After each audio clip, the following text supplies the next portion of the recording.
Kimlər 200 manat yardım ala bilməyəcək? Deputat açıqladı.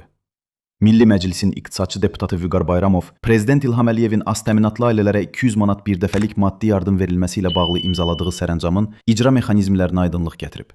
Deputat bildirib ki, bu qərar bir daha göstərir ki, dövlətin sosial siyasətində əsas prioritet vətəndaşların rifahının yaxşılaşdırılması və sosial təminat mexanizmlərinin gücləndirilməsidir. Vüqar Bayramovun sözlərinə görə 200 manatlıq birdəfəlik maddi yardım hazırda aktiv ünvanlı dövlət sosial yardım alan ailələrə şamil olunacaq. Bu kateqoriyaya daxil olan ailələrin sayı təxminən 76 min təşkil edir. Deputat qeyd edib ki, yardımın alınması üçün vətəndaşların heç bir əlavə müraciət etməsinə ehtiyac yoxdur. Ödənişlər mövcud elektron baza əsasında proaktiv qaydada həyata keçiriləcək. Onun sözlərinə görə, ünvanlı sosial yardım alan ailələr üçün yeni bank kartı açılmayacaq.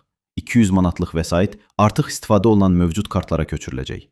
Vüqar Bayramov vurğulayıb ki, bu birdəfəlik yardım yalnız ünvanlı dövlət sosial yardım alan ailələrə aiddir. Digər sosial proqramların iştirakçıları bu ödənişdən yararlana bilməyəcəklər. Deputat onu da bildirib ki, ünvanlı sosial yardıma müraciət etmiş, lakin hələlik yardım təyin olunmamış ailələrə 200 manatlıq ödəniş şamil edilmir. Yardım yalnız artıq ünvanlı sosial yardım təyin edilmiş ailələr üçün nəzərdə tutulub.